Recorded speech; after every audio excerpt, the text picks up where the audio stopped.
Buenas noches, mi nombre es Silvia Portillo, 29 de febrero del 2024, la Constitución y los Derechos Humanos. 4. La mujer y el hombre son iguales ante la ley. Esta protegerá la organización y el desarrollo de la familia. Toda persona tiene derecho a decidir de manera libre, responsable e informada sobre el número y el espaciamiento de sus hijos. Toda persona tiene derecho a la alimentación nutritiva suficiente y de calidad. El Estado lo garantizará. Toda persona tiene derecho a la protección de la salud. La ley definirá las bases y modalidades para el acceso a los servicios de salud y establecerá la concurrencia de la federación y las entidades federativas en materia de salubridad general, conforme a lo que dispone la fracción 16 del artículo 73 de esta Constitución. La ley definirá un sistema de salud para el bienestar con el fin de garantizar la extensión progresiva, cuantitativa y cualitativa de los servicios de salud a la atención integral y gratuita de las personas que no cuenten con seguridad social. Toda persona tiene derecho a un medio ambiente sano para su desarrollo y bienestar. El Estado garantizará el respeto a este derecho. El daño y deterioro ambiental generará responsabilidad para quien lo provoque en términos de lo dispuesto por la ley. Antes de pasar a otros puntos, estamos primero ante algo que es muy complejo y muy difícil. Y aquí, primer punto que tenemos que reflexionar es que el artículo cuarto incorpora derechos económicos, sociales y culturales. Y los derechos económicos, sociales y culturales, nuestra primera reflexión es preguntarnos si se consideran derechos verdaderos.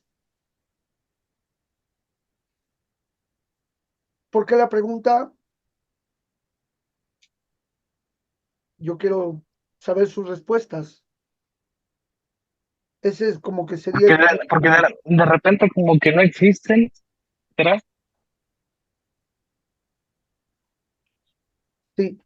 ¿Por qué hablamos de si son o no verdaderos? Vayamos a la noción jurídica estricta de un derecho. ¿Qué condición requiere un derecho para ser realmente considerado como un derecho efectivo? ¿Cuáles son los tres requisitos que debe tener un derecho? Un derecho sea verdadero, necesitamos que reúna tres condiciones. La primera es que esté positivado. ¿Qué significa positivado? Que esté escrito en una ley que tenga vigencia al momento en que estamos haciendo valer ese derecho. Es decir, es un derecho que está en una norma jurídica que tiene una validez. Por eso estamos leyendo la versión de la Constitución más reciente, porque si nos vamos a otros textos, a lo mejor algunos ya se abrogaron, se modificaron, eh, se derogaron, etcétera. Entonces, la ley tiene que estar vigente, estar escrita. Ese es el primer requisito, eso se llama positivar el derecho. El segundo requisito, ¿cuál es de un derecho?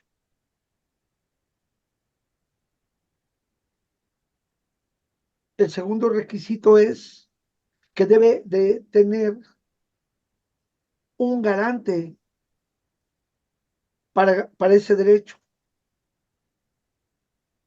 Por ejemplo, el que prive de la vida a una persona tiene un garante, que son la policía, los agentes de investigación, etcétera, que van a proteger ese derecho y van a evitar que alguien le priven de la vida y demás. Y por eso hay policías, por eso hay seguridad pública, por eso hay ejércitos y demás. Ese es el garante que protege el derecho a la vida en casos de el riesgo de una violación al derecho a la vida, el privar de la vida a alguien, pero en el caso de estos derechos hay garantes y vamos a ver primero en la igualdad entre hombres y mujeres, que es lo primero que preconiza el artículo cuarto.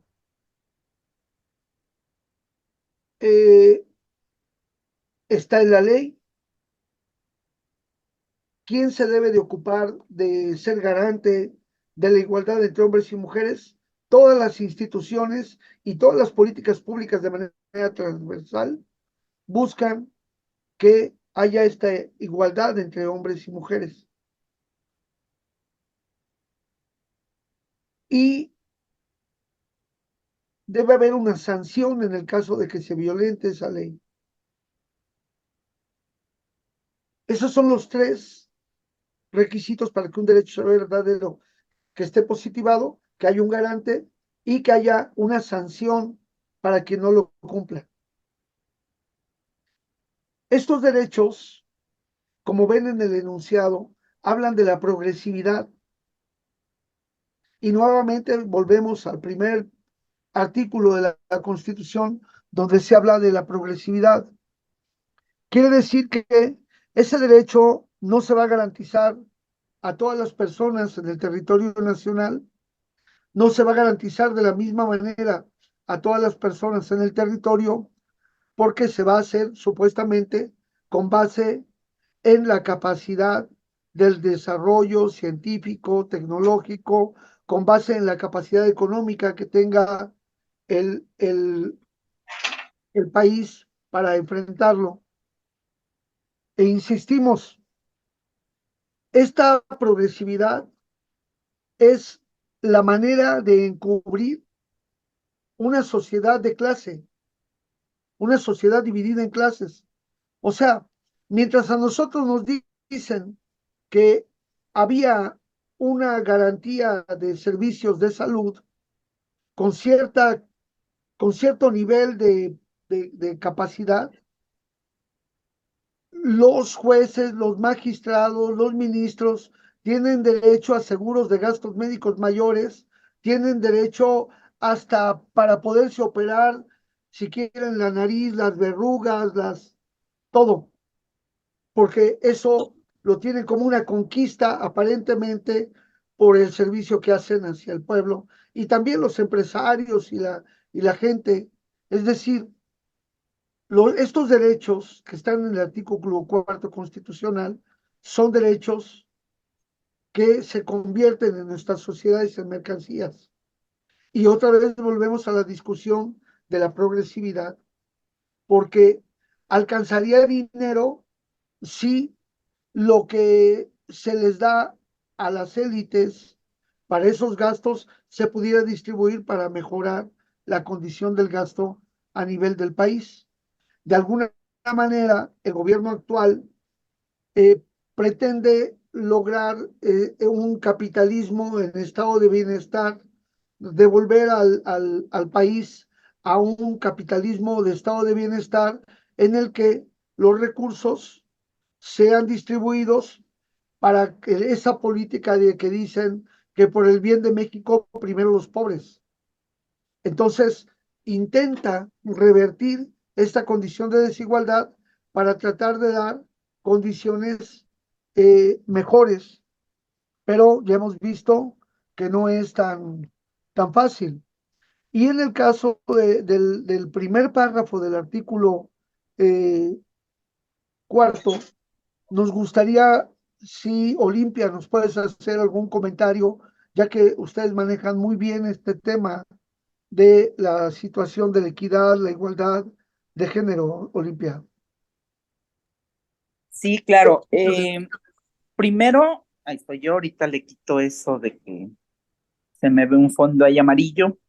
Eh, una de las primeras cuestiones que hay que resaltar y que tú lo has estado señalando ya en las anteriores conversaciones es que algunos de estos cambios al marco jurídico, al marco normativo y al marco jurídico, Y al normativo me refiero al internacional, los tratados, los pactos, los acuerdos, los convenios, y al marco normativo, las leyes generales, federales, nacionales, secundarias, reglamentos, normas oficiales, han tenido algunos cambios que tienen o que consideran la perspectiva de género, nosotras preferiríamos llamarle la perspectiva feminista, gracias a los movimientos sociales, gracias al movimiento feminista específicamente. A nivel internacional, o en el ámbito internacional, hemos logrado cambios, incluso lo que nosotras consideramos la Carta Magna de las Mujeres, de los derechos de las mujeres,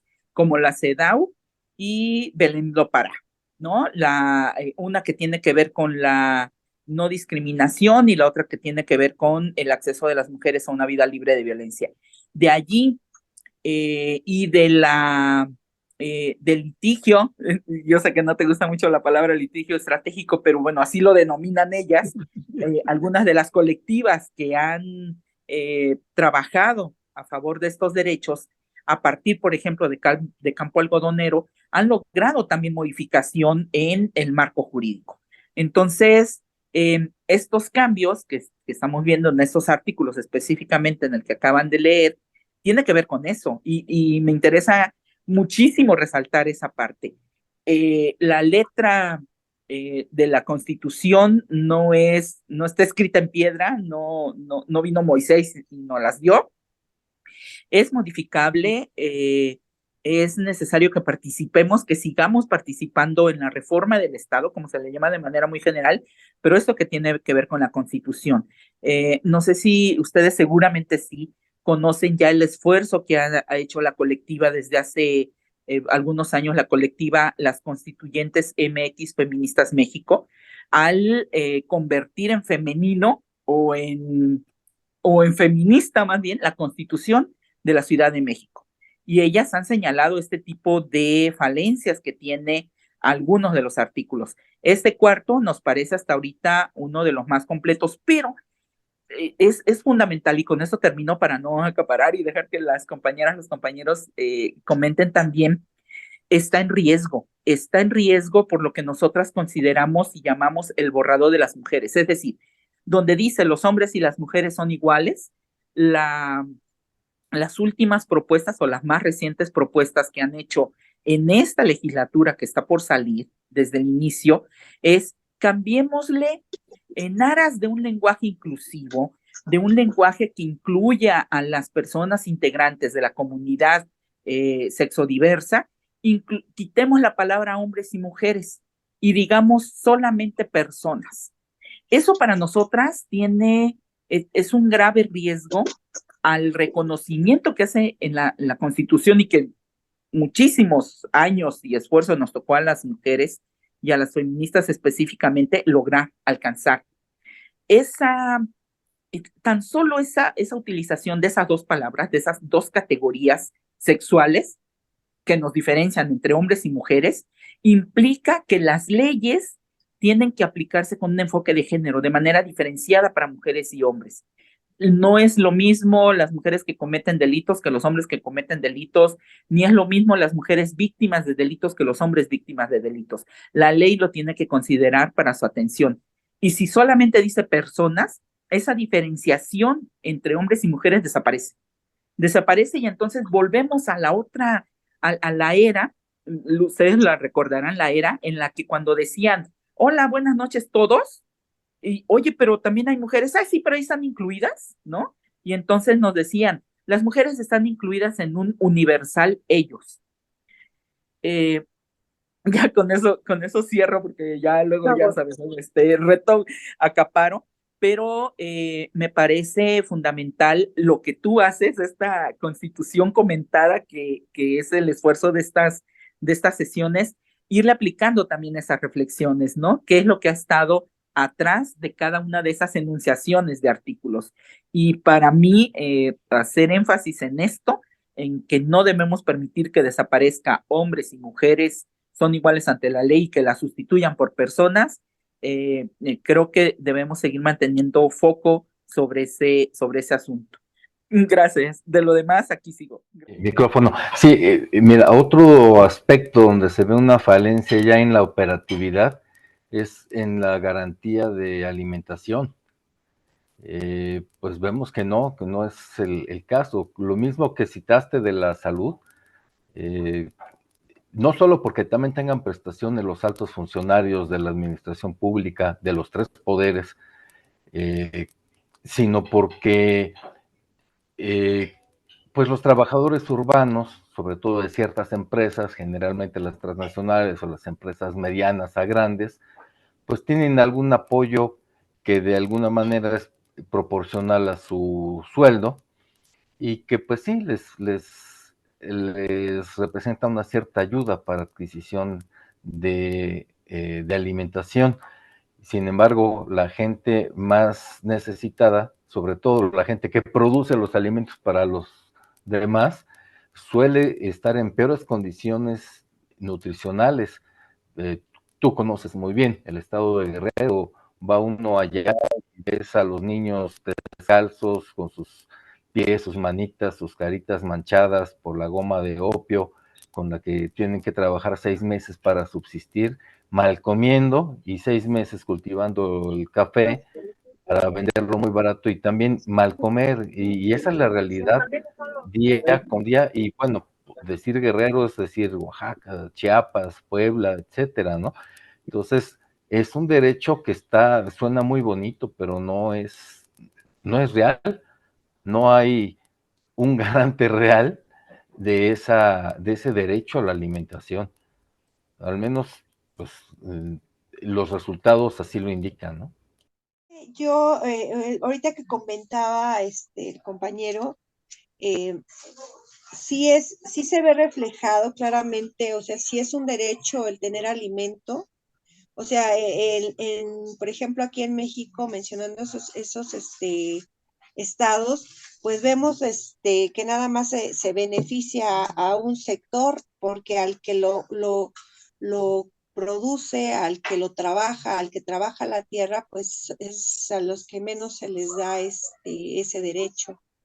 El derecho se vende, se da a alguien más y ese es el que tiene ese derecho, ese privilegio. Sí, la Constitución es hermosa, pero no se respeta, no se lleva a cabo los principios fundamentales que esta contiene.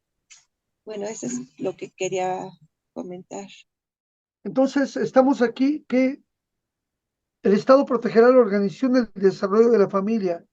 Esta modificación que hacen en el 2019 es esta intención de tomar a la familia como la base fundamental de la unidad de una sociedad,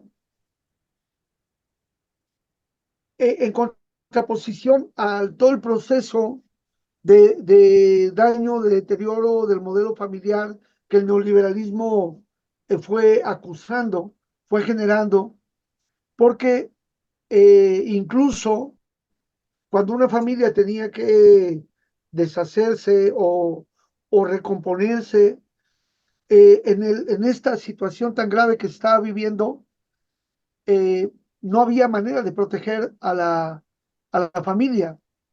Es decir, trabajaba el papá, la mamá, los hijos, no había la posibilidad incluso de tener esta independencia como familia, pero esta parte del artículo cuarto se convierte solo en un enunciado y necesitamos los cómo, o sea, cómo se protege a la familia, cómo se protegen los derechos que establece el artículo cuarto.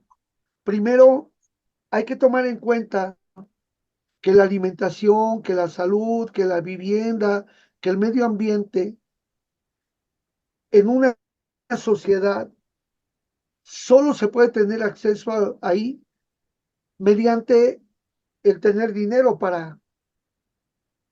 Si viviéramos todavía en las sociedades del colectivismo primitivo y demás, bueno, pues ahí la recolección de frutas, de alimento, el trueque, ese tipo de cosas daban los intercambios. Pero aquí, si no se garantiza que fruto de las relaciones entre las personas se obtenga un salario adecuado, el tener una economía adecuada, lo demás no se va a garantizar. Y en un país capitalista como el nuestro, no puede el Estado todavía garantizar lo que, por ejemplo, el Estado chino hizo.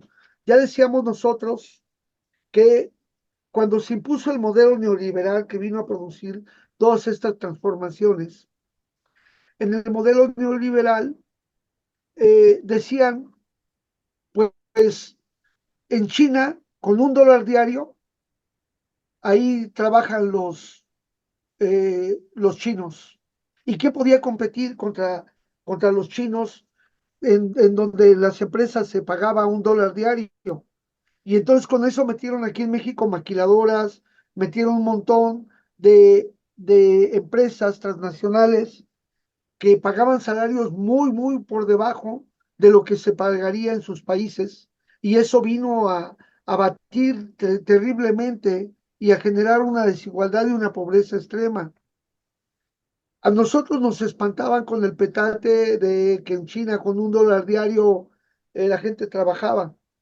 Pero lo que no le decían a las personas en nuestros países, en todos los lugares donde las maquiladoras se fueron asentando, es que en China tenía garantizada la salud, la educación, la vivienda, el transporte, la recreación y que y además que las empresas que invertían en China pues solo podían sacar la ganancia, pero no se podían llevar la empresa, la tecnología quedaba a favor del gobierno chino y lo único que ellos podían es sacar su ganancia, pero el proceso de reinversión capitalista que les daba eso hizo que simplemente las empresas entraran y China se apropiara de la tecnología, de los modelos, y ahorita, como bien lo decía Armando, quienes producen los alimentos en nuestros países son los que más dificultades tienen para alimentarse bien.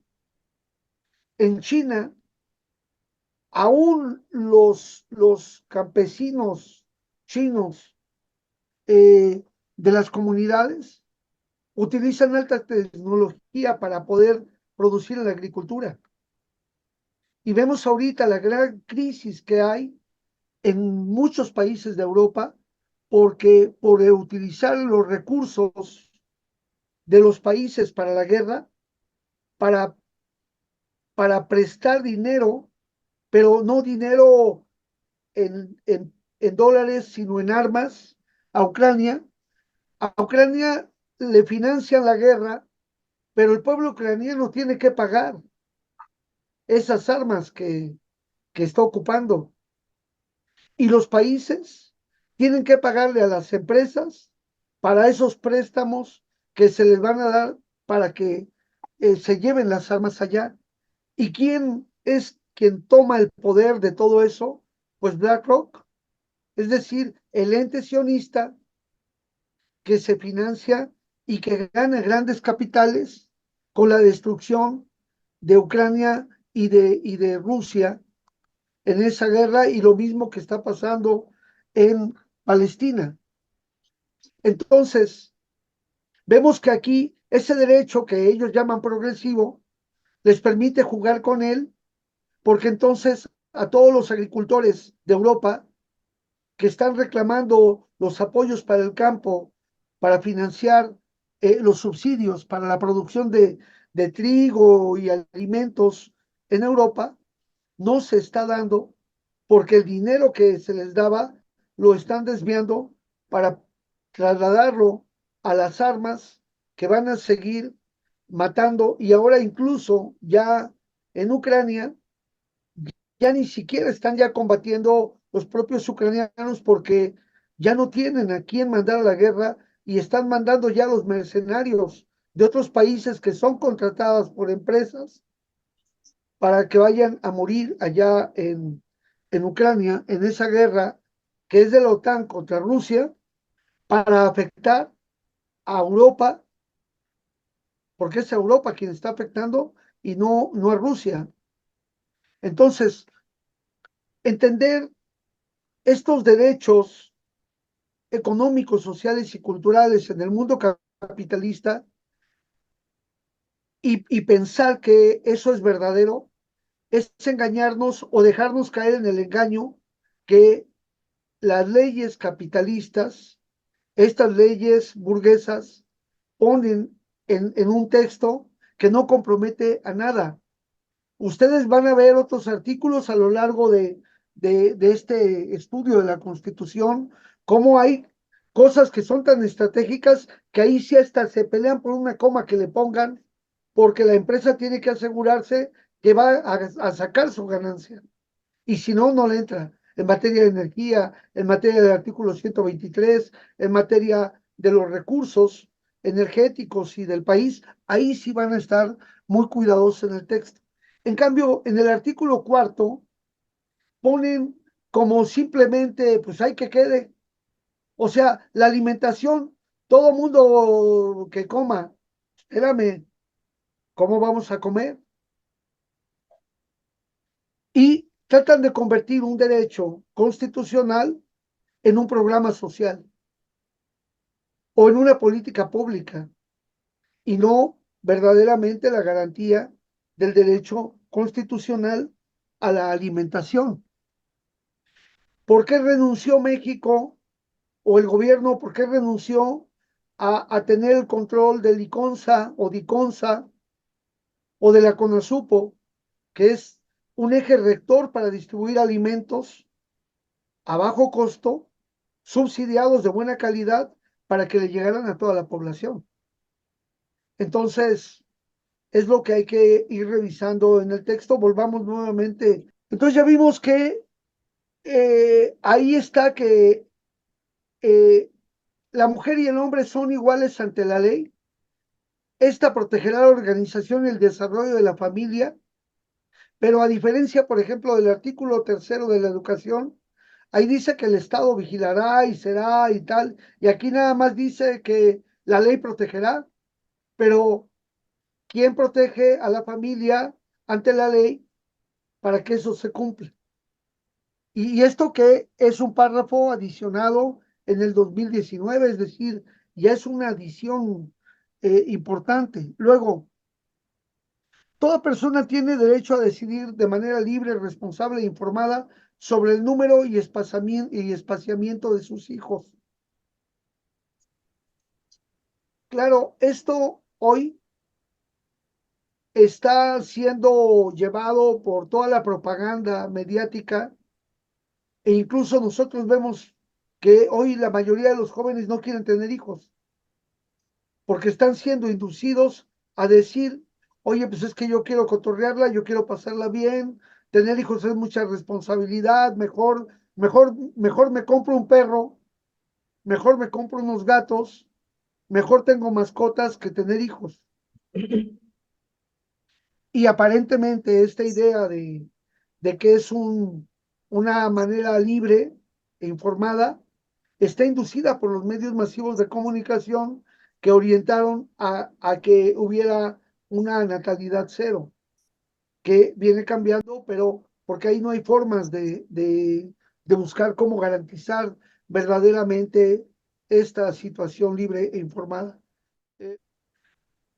Toda persona tiene derecho a la alimentación nutritiva suficiente y de calidad. El Estado lo garantizará.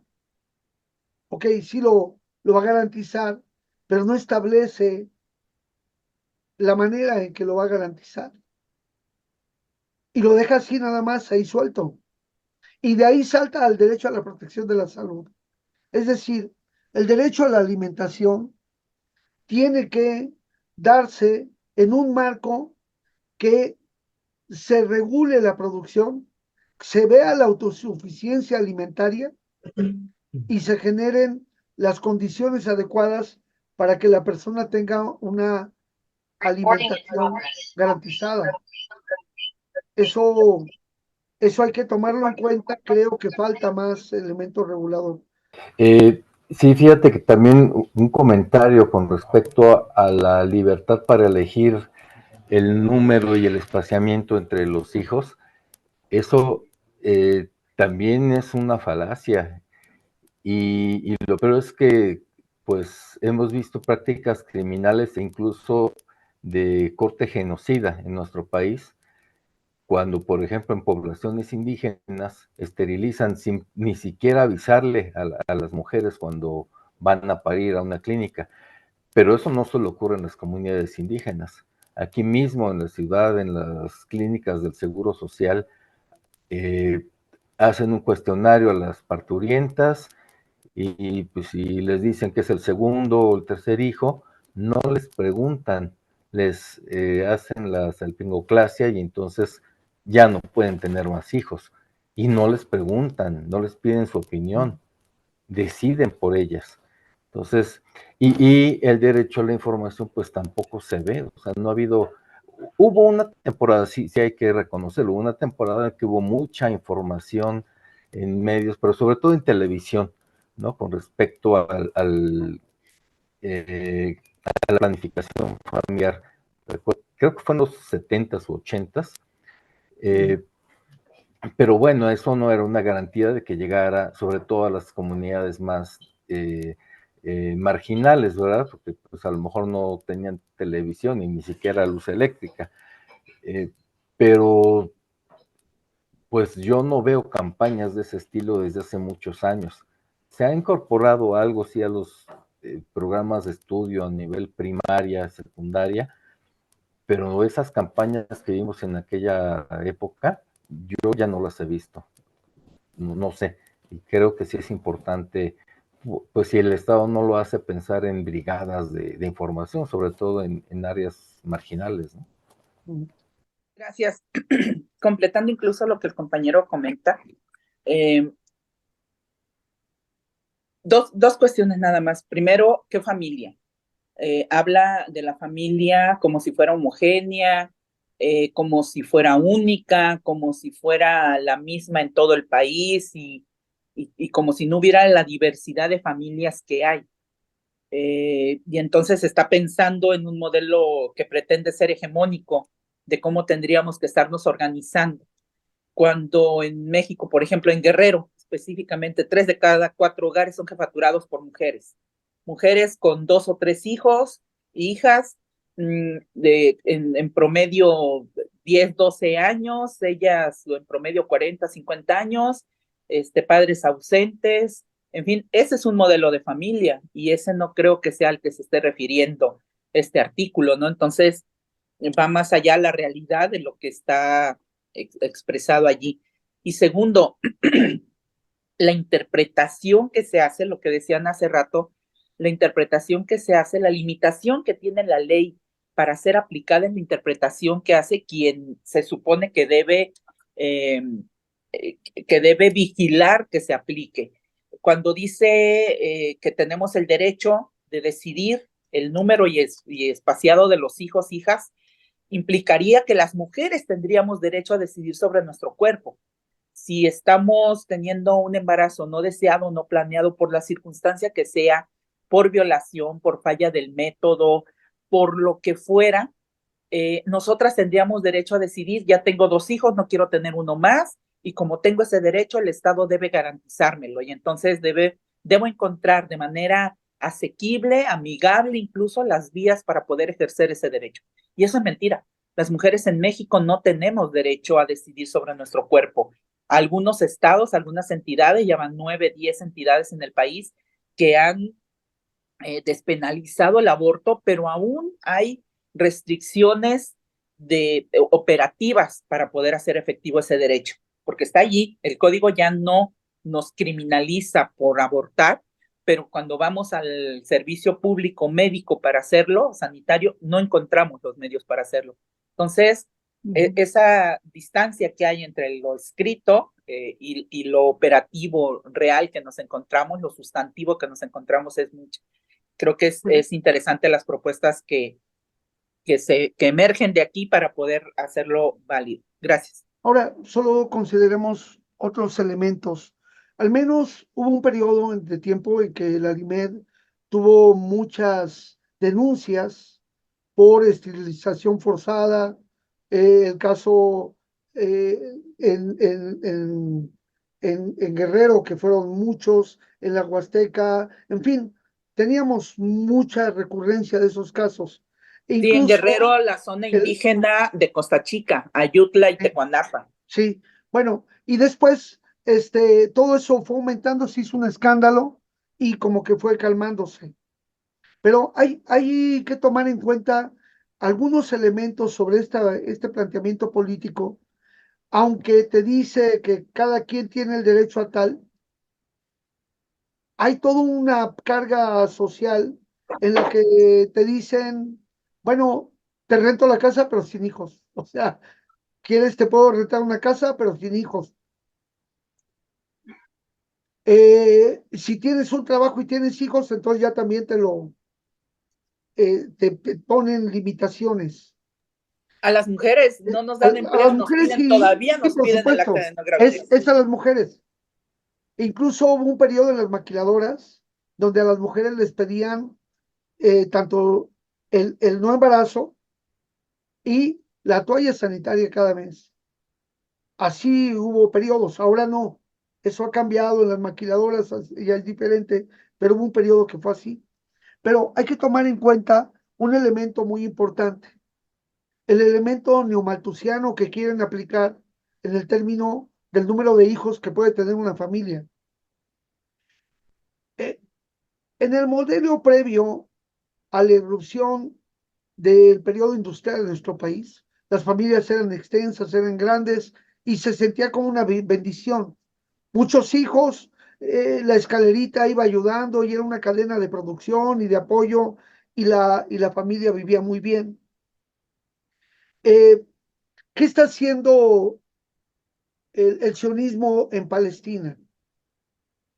Está matando a las mujeres, está matando a los niños, está haciendo que se pierda la guerra demográfica en la zona.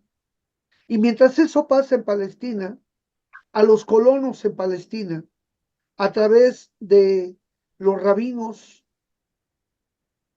de judíos, los rabinos son personas incluso que tienen 70, 80 años y tú ves una escalerita de niños, el señor ya con unas barbas así y tienen niños de brazos de 1, 2, 3, 4, 5, 20 niños y los tienen produciendo niños como así. ¿Por qué? Porque están buscando aumentar el nivel demográfico, porque el problema no es lo que había dicho Malthus, de que íbamos a ser tantos que no iba a ser posible dar alimentación, dar servicios, ni mucho menos. Y ahí tenemos nuevamente a los chinos. O sea, 1.000 millones y contando, y es una sociedad que se ha expandido y que tiene un gran desarrollo. No es un problema demográfico. El problema es la mezquindad de, del capital que no quiere siquiera dar las condiciones mínimas para que la gente tenga un buen vivir. Es decir, si yo con 2 personas tengo para que trabajen, ya es suficiente. No quiero pagar, es más, no quiero pagar horas extras. Pero si tengo que pagar horas extras, en lugar de contratar a otra persona, mejor le pago las horas extras a esa persona que contratar a uno más. Y entonces ciencia y tecnología se ponen en contra de la humanidad y el desarrollo. Y ahora empezamos a tener ya los problemas de la aparición de la robótica y lo más grave también la inteligencia artificial. Ya ustedes hablan a muchas empresas donde no saben con quién están hablando y en dónde están hablando, porque una empresa a la que tú le llamas probablemente tiene su centro en Argentina o en España o en algún lugar en Tailandia y desde ahí controlan todo y la mayor parte se hace con robots del call center, marque 1, marque 2, etcétera, etcétera. Todo se está mecanizando y robotizando. Entonces, este tema del número y espaciamiento de los hijos viene a contribuir con ese papel. Y entonces se induce, insisto mucho, se induce a los jóvenes a precisamente ya ni siquiera tener hijos, preferible tener mascotas. Y lo otro es a tener esta doble moral de criminalizar a las personas que deciden y a las mujeres que deciden también qué hacer con su cuerpo. Y entonces, este artículo que está ahí, aunque vale la pena que esté en la Constitución, tiene que ser reforzado con todas las acciones que más adelante van a estarse mencionando y en algunos artículos más adelante veremos que intentan protegerlos. Pasaríamos al tema, entonces, en materia de alimentación, insisto, necesitamos cuál debe ser la garantía para que las personas tengan el apoyo. ¿Cuál debe ser la garantía para quienes tienen problemas de malnutrición, que tienen problemas de desnutrición? Porque dicen ahí que todos tenemos derecho a la alimentación, pero ¿qué tipo de alimentación estamos obteniendo? ¿Y por qué no se regula la alimentación que se nos dan?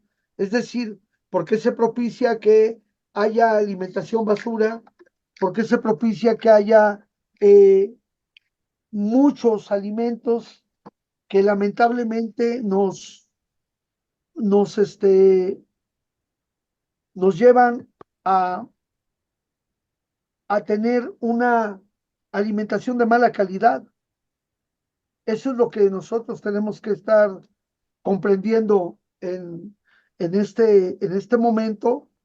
Y cuando hablamos de, de, de delitos contra la salud, uno de los peores delitos contra la salud es no regular la alimentación que se nos brinda, el uso de conservadores, el uso de sustancias tóxicas, el uso de bebidas que tienen un alto contenido de azúcar y que saben que ese alto contenido de azúcar nos va a producir mayor necesidad de tomar, porque para saciar la sed uno toma líquido, pero si tomas líquido que está muy azucarado, tú tomas, sientes que ya bebiste, como que se te calma transitoriamente la sed, pero cuando entra la carga de glucosa al cuerpo, entonces produce un aumento de la osmolaridad de la sangre y por lo tanto te vuelve a producir sed. Y por eso ahora empezábamos de las chaparritas del naranjo, de cuando éramos chiquitos nosotros, que ustedes ya eso no lo vivieron, no lo vieron. Luego las pequeñas Coca-Colitas y luego empezamos a ver otros refrescos hasta que empezó a ver los de 500, los de 600 litros, mililitros, los de 2 litros, y hay de 3,5 litros, y vamos a terminar cargándonos un garrafón de electropura con un arnés y con una manguera tomando la Coca-Cola para podernos mantener por el efecto adictivo. Y no hay nada más adictivo que las bebidas endulzadas. Y entonces, esta regulación del derecho a la alimentación tiene que estar garantizada por el Estado, pero en calidad, en suficiencia, y no solamente como un enunciado, porque, insisto, si no se garantiza lo más importante, el derecho al trabajo, el derecho a la remuneración justa y el derecho a las prestaciones sociales o la compensación por parte del Estado, como se está haciendo hoy con los programas de bienestar, entonces simplemente es un enunciado declarativo que puede ser muy bonito para engañar a cualquier persona o para mandar en la ONU y decir, no, mire, si aquí se está garantizando el derecho a la alimentación y está en la Constitución y está en el artículo cuarto, no está en el 136, sino está en el cuarto para que vean la importancia que le damos a ese derecho. O sea, la importancia que le damos a engañar que realmente se garantice ese derecho. Si viviéramos en un país socialista, en un país comunista, se garantizaría la alimentación de calidad, en cantidad y en suficiencia, y tendríamos otras condiciones, como pasa, por ejemplo, en Cuba, a pesar de toda la situación que han vivido, el nivel de desnutrición es muy bajo. ¿Por qué? Porque ahí sí se garantiza ese derecho. Dice, toda persona tiene derecho a la protección de la salud. La ley definirá las bases y modalidades para el acceso a los servicios de salud y establecerá la concurrencia de la Federación y las entidades federativas en materia de salubridad general, conforme a lo que dispone la fracción 16 del artículo 73 de esta Constitución.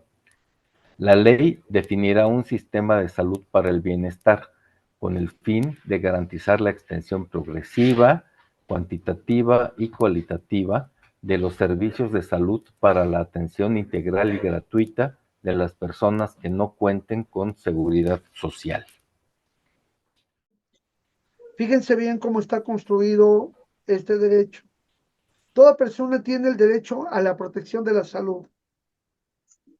Es muy importante entender eso, porque una cosa es tener derecho a la protección de la salud y otro es garantizar el derecho a la salud. ¿Sí me explico? A nadie le podemos garantizar el derecho a la salud, porque un organismo vivo está constantemente enfrentado a fuerzas positivas y fuerzas negativas que le pueden descompensar. Y cualquier persona va a enfermar y va a morir, a pesar de todo lo que se pueda hacer, a pesar de todos los avances científicos y tecnológicos, las personas viven y mueren y enferman, pero sí podemos generar un sistema que proteja el derecho a que si alguien enferma, se restaure la salud o el derecho a que alguien corra menos riesgos de enfermar. Ahora aquí dice, la ley definirá las bases y las modalidades para el acceso a los servicios de salud y establecerá la concurrencia de la federación y las entidades federativas en materia de salubridad general, pero nuevamente nos pasa aquí a que la extensión progresiva, cual y cuantitativa, de la atención integral y gratuita de las personas que no cuenten con seguridad social. Aquí creo que pretenden hacer un cambio para garantizar que todas las personas en el territorio nacional tengan el derecho a la protección de la salud y que necesitamos tener un solo sistema de salud y no solamente que haya seguridad social, porque la seguridad social da diferentes niveles. Cuando los trabajadores más importantes en nuestro país eran los ferrocarrileros, el sistema de salud de ferrocarriles nacionales era el mejor del país. Luego, cuando empezó a tener el auge petrolero, los ferrocarrileros fueron perdiendo su estatus y su nivel de atención de salud y aumentó el de Petróleos Mexicanos. Y Petróleos Mexicanos tenía de lo mejor en salud. Los que siempre han atendido más o menos, digamos, en términos generales, un muy buen sistema de salud son las Fuerzas Armadas. Ellos tienen sus hospitales militares, tienen todos los servicios, tienen todo bien regulado. Y después, cuando el capitalismo se dio cuenta que tener personas que enfermaban producían merma en la ganancia, entonces dijeron a estas personas, yo les voy a dar una seguridad social porque no me conviene que se me enfermen porque si contrato a otro, tengo que prepararlo y ya sabe los procesos, etcétera, pierdo dinero y por eso le invirtieron en la seguridad social. Y surgió el IMSS. Pero decían, hay trabajadores al servicio del Estado, son burócratas, pues vamos a darles otro sistema que pues ahí, y se los dieron, y luego colapsaron todo el sistema para decir, es que la salud es ineficiente, no funciona, etcétera, etcétera, y entonces vamos a hacer servicios médicos subrogados, y luego hicieron sistema de seguros médicos de gastos. menores, de gastos mayores, y es lo que llevó a la crisis a muchos sistemas en el mundo y fue lo que agarró a la gente en la pandemia. Entonces, aquí vean nuevamente esta parte que dice extensión progresiva. Nuevamente nos encontramos ante una figura que niega el derecho por la vía de que, pues es que es progresivo. Y esos medicamentos, ese procedimiento, todavía nosotros no lo tenemos.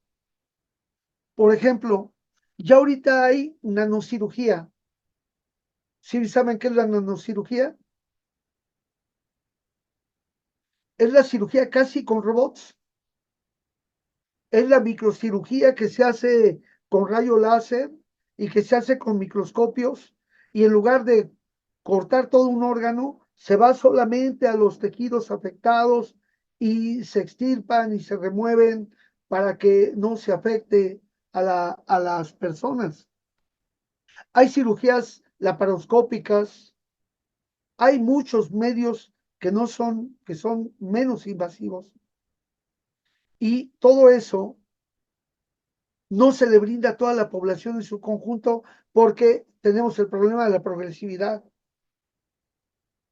Los ricos, los millonarios se van a los países donde están todos esos avances científicos y tecnológicos. Pero aquí los debemos de tener.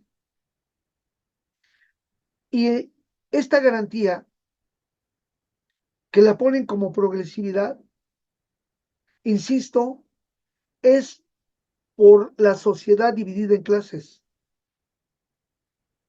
Y entonces nosotros tenemos que aspirar, no como el aspiracionista pequeño burgués que se cree de la alta burguesía y es un empleado de Slim o de Salinas Pliego o de tal, sino tenemos que tener el derecho a esa protección y a la ciencia y a la tecnología y todo eso hay que plantearlo en la ley y por lo tanto hay que quitar la cláusula de progresividad y para cambiar ese modelo, lo que tenemos que decir es que se arreglará de acuerdo al nivel de gasto que el Producto Interno Bruto da en cada país, que no puede pasar de cierto porcentaje.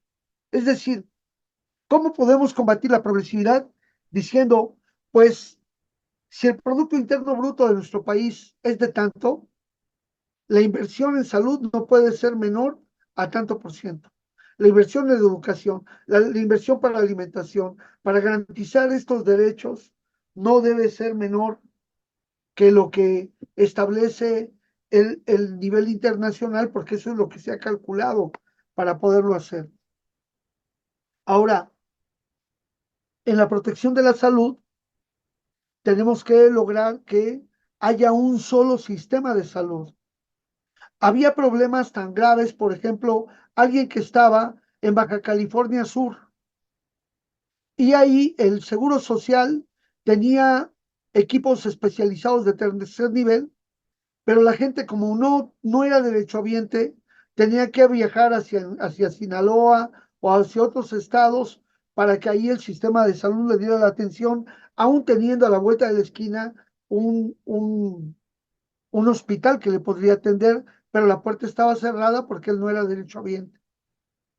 Entonces hay que generar un solo sistema de salud que sea universal y que tenga la misma calidad independientemente del tipo de persona que se trate, porque estamos hablando de una ley que debe ser igual para todos. Entonces, ahí hay que revisar esa parte y hay que trabajar para crear un solo sistema, para decir que no vamos a aplicar la progresividad, sino vamos a aplicar los estándares internacionales en materia de gasto efectivo para esa función. Y decimos de gasto efectivo porque, por ejemplo, dinero que daba en préstamos el Banco Mundial, el Fondo Monetario Internacional, se los daba supuestamente para esos programas y lo que hacían era tomar ese dinero y beneficiarse a ellos y la responsabilidad que tenía esa banca para vigilar el gasto servía para la gran corrupción porque ellos movían y generaban las cartas de intención donde el Fondo Monetario y el Banco Mundial dictaban la política de los gobiernos más allá de quien estuviera en el poder. Y es lo que le pasó, por ejemplo, ahora a Argentina, que al gobierno de Macri le dieron todo el dinero, se lo embolsaron, se lo gastaron, se enriquecieron. Llegó el gobierno de Fernández, no pudo operar porque se quedó sin fondos y además los errores y contradicciones que presentaron y abrió la puerta para que llegara Milei con todo el apoyo del fondo y lograran quitar a un gobierno que iba hacia cierto nivel de progresismo. Entonces, esto hay que tratar de modificarlo en la norma y pasemos al siguiente punto que tiene que ver con los derechos ecológicos. Toda la persona tiene derecho a un medio ambiente sano para su desarrollo y bienestar. El Estado garantizará el respeto a este derecho. Y fíjense cómo lo garantiza.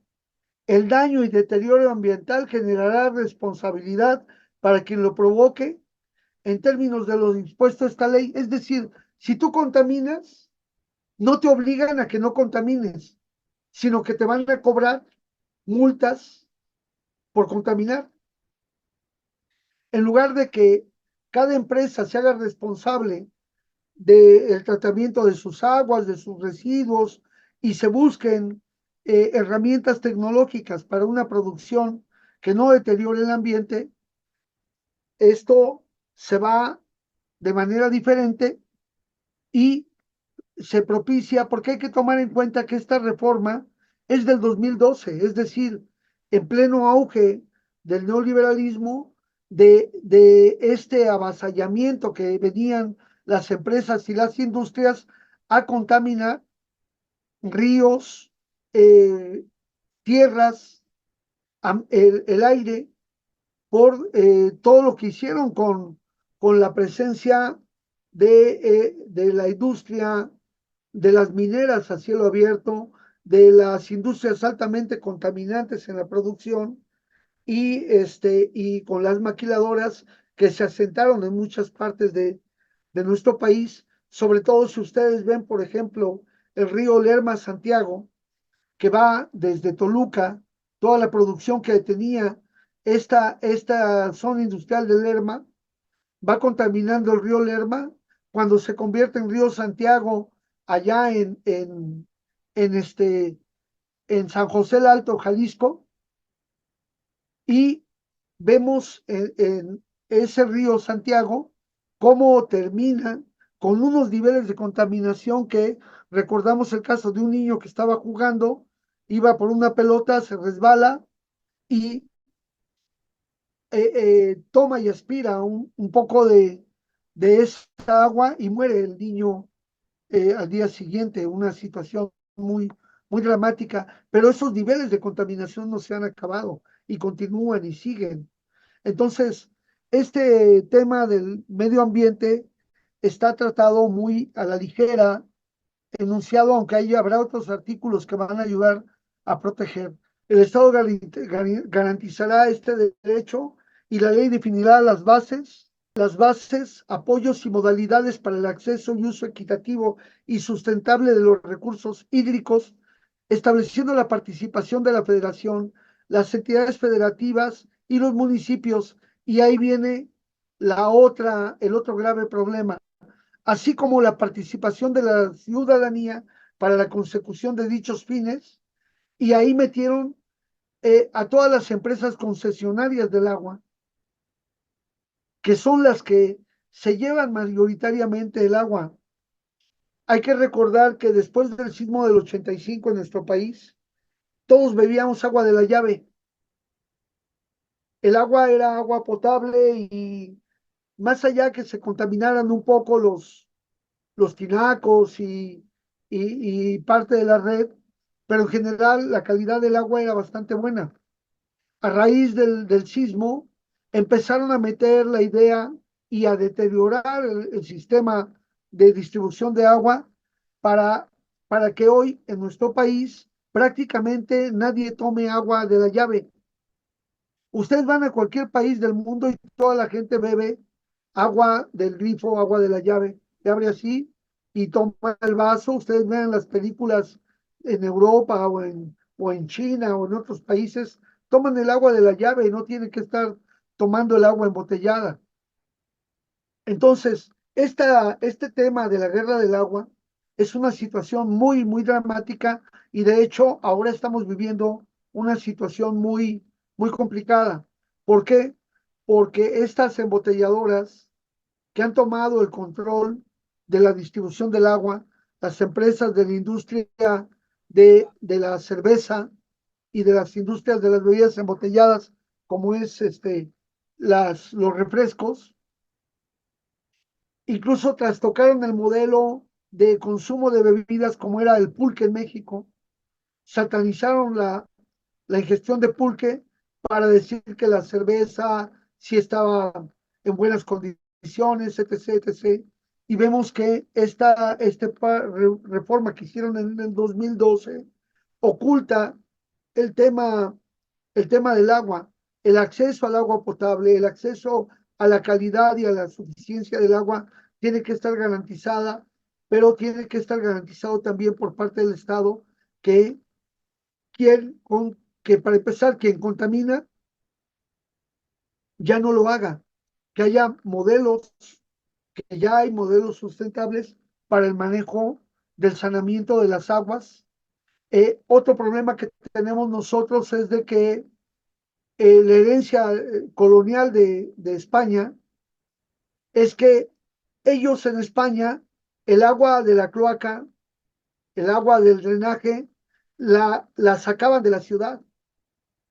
En México había la división del agua de consumo, el agua potable que venía por los acueductos y el agua residual que servía para alimentar los mantos freáticos, producir la decantación, el trabajo de las bacterias dentro de la tierra y producir un ciclo de producción.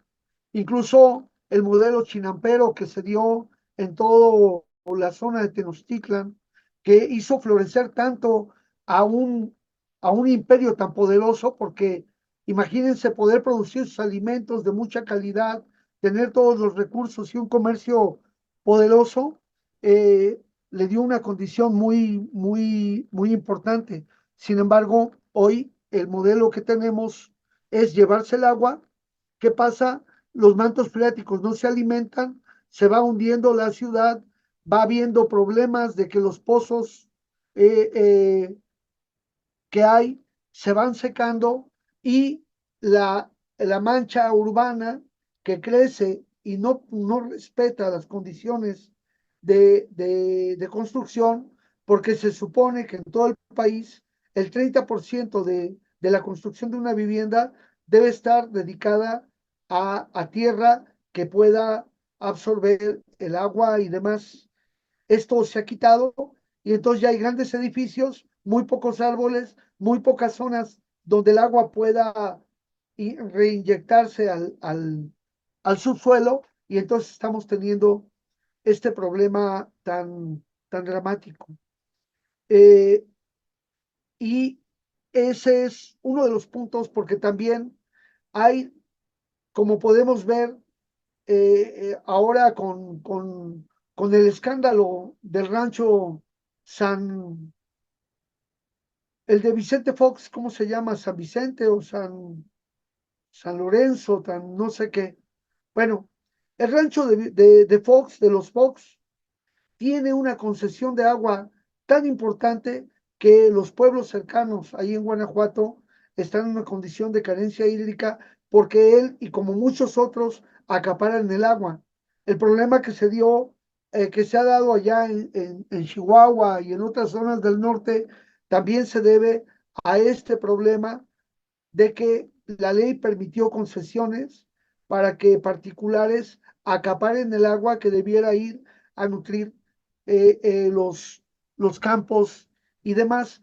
y el grave problema que se dio con la contaminación allá en Chihuahua, perdón, del río Sonora, con la minera México, que todavía no ha pagado todos los daños ambientales que ha producido. Es decir, vemos cómo este artículo cuarto, al quedar tan enunciado nada más, no nos da oportunidad de buscar mecanismos de garantía, de exigibilidad, de justiciabilidad para este derecho que es el derecho al agua. Y ahora aquí, nosotros que estamos en el municipio de Catepec, tenemos ya 2 meses con agua por tandeo que nos han dado 1 o 2 días durante estos 2 meses, y lo demás hay que estar gestionando con pipas y demás. Por eso no se me acerquen, porque pues este pues el perfume es bastante bueno, pero no nos podemos bañar. En fin, bueno, es una broma. Sobre este punto, ¿algo más que quieran aclarar? Estamos a un punto de terminar ya la sesión.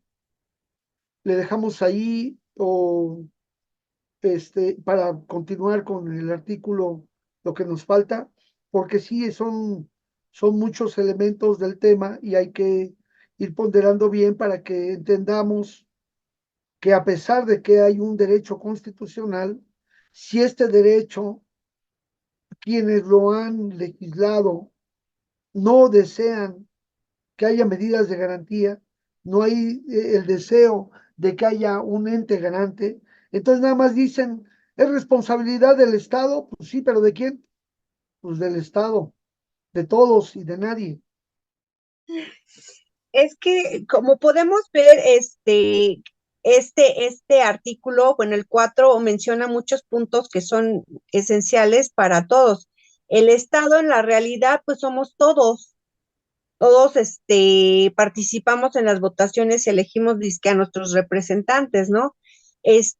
Pero vemos que la mayoría de estos puntos, pues están conducidos nada más para una sola clase, en donde la mayoría de nosotros no estamos, ¿no? Tener derecho a la ecología, derecho de nuestros cuerpos, de las mismas obligaciones y derechos hombres y mujeres, y la realidad no. Por ejemplo, en el de las mujeres, que somos iguales ante la ley, hombres y mujeres, pues nos damos cuenta que la mayoría nos mencionan que tenemos los mismos derechos y las obligaciones. A las mujeres, vamos a trabajar, pero después de regresar de trabajar cumplimos otras labores, seguimos trabajando en nuestros hogares.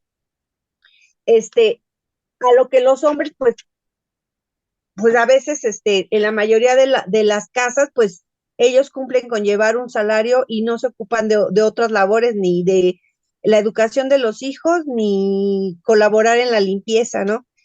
En el derecho de la ecología vemos que nada más tienen ese derecho las personas que tienen una clase social, porque vemos, bueno, por ejemplo, yo aquí en la Magdalena Contreras hay diferentes, o sea, sí se ve, ¿no? Las casas grandes, donde transitan los coches hay mucha vegetación, pasan las pipas a regar, pero acá donde vivo yo, bueno, estoy en el monte, estoy en un monte, y la realidad es que la marcha urbana, pues en donde yo vivo, pues no hay esa planeación de ecología.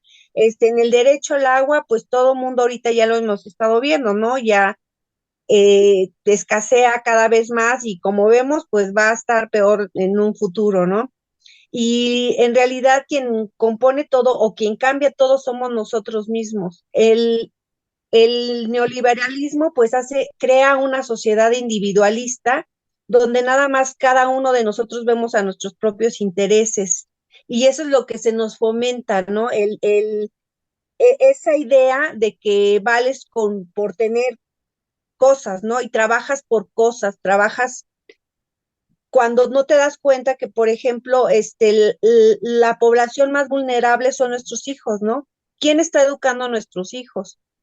La tecnología, los medios sociales, y van permeando las mentes a una situación más vulnerable. A las mujeres, bueno, no sé, doctor Adrián, si estoy equivocada, pero las mujeres tendemos más tendencias a las adicciones y muchas veces la carga de trabajo, bueno, yo en mi comunidad veo que cada vez más mujeres se meten en esos problemas de adicciones y es muy complicado este, el continuar con una sociedad como equilibrada y que vaya en pro de los beneficios de todos, ¿no? Entonces, sí es como que indispensable como que fomentar, pues más dar a conocer lo que es ahorita, por ejemplo, esto de la Constitución y revisarlos, claramente y ver si están en realidad cumpliendo con lo que se especifica. Y si no es así, exigir, porque nosotros tenemos ese derecho a hacerlo, a que se cumpla cabalmente lo que se estipula. Bueno, esa es mi participación. Nada más para que nos quede muy clarito. Si hablamos, por ejemplo, del derecho al agua, nuevamente voy. Dicen que tenemos problemas de escasez, que hay una situación grave, etcétera, y que, bueno, se va a tener que estar dando el agua así. Ustedes vayan a la Torre Mítica, ustedes vayan a las lomas de Chapultepec y vean si ellos tienen problemas de agua. Iztapalapa tiene 60 años con problemas de agua y siguen con tandeo y siguen con reparto de agua con pipas y demás. Pero si se supone que van en este elemento progresivo, ¿por qué a la torre mítica no le falta el agua? ¿Y cuánto consume esa torre? ¿Y nosotros cuánta agua tenemos? Ahora viene la Semana Santa y va a venir el sábado de gloria. Y tienen el descaro del sábado de gloria llevarse a los juzgados cívicos y detener por 72 horas o una noche a las personas que desperdician el agua porque agarraron unos globitos y se los aventaron, porque agarraron una cubeta y bañaron al vecino, que era una tradición. Pero los litros y litros de agua que desperdician en las piscinas, la gente poderosa de Polanco, ustedes vayan a los edificios de Polanco y en un edificio de Polanco tienen 3 piscinas, uno cada 5 pisos, y tienen todo, piscinas y además para bañarse después de que uno usa la piscina y demás. ¿Por qué ellos no tienen problemas de agua? Porque, insistimos, esta progresividad les permite decir, pues es que ellos tienen para pagarla. Acá no tenemos infraestructura porque el municipio es un municipio pobre, etcétera, etcétera. Y cierro con una última cosa. Santa Fe, Santa Fe, eran tiraderos de basura y ladrilleras, eran barrancas, eran lo más pobre y de lo más sucio que había en la ciudad. Uno pasaba por Santa Fe y el olor a la basura, todo eso terrible. ¿Qué hicieron la bola de mafiosos de la especulación inmobiliaria? Se pusieron de acuerdo para comprar esos terrenos de Santa Fe a precio de centavo el metro cuadrado para generar un complejo de alto rendimiento y especulación inmobiliaria que al principio, cuando empezó Santa Fe, estaba a $2,500 el metro cuadrado. Compraron a centavo a tal. Hoy Santa Fe no huele a basura. En cambio, hay pueblos originarios que se han asentado en otros lugares y ahí llevaron a tirar toda la basura y hay toda esta zona de Nezahualcóyotl, Chimalhuacán, Ecatepec, que huele horrible. Ese es el apartheid que vivimos en el capitalismo. Es decir, Hay zonas exclusivas para la gente de la élite. Ustedes vayan a Polanco y ahí vive el sionismo y vive en condiciones de superlujo. Y vayan a donde vive la gente que trabaja en Polanco, pero que no puede vivir ahí y que vive en las zonas periféricas con ese olor a podredumbre, carente de servicios, incluso hasta la instalación del metro. Estas zonas, el metro es precario, con construcción muy rudimentaria, y hay otras zonas donde hay hasta estatuas y pinturas y todo eso, y elevadores en el metro. ¿Por qué? Porque hay una segregación. Es decir, este derecho que precona la Constitución de dar igualdad a los seres humanos, se lo niega el propio proceso del desarrollo del capitalismo. En cambio, en los países donde iban hacia el comunismo, esa, esa condición de igualdad de derechos, esa condición de privilegio para el pueblo, se, se garantizaba.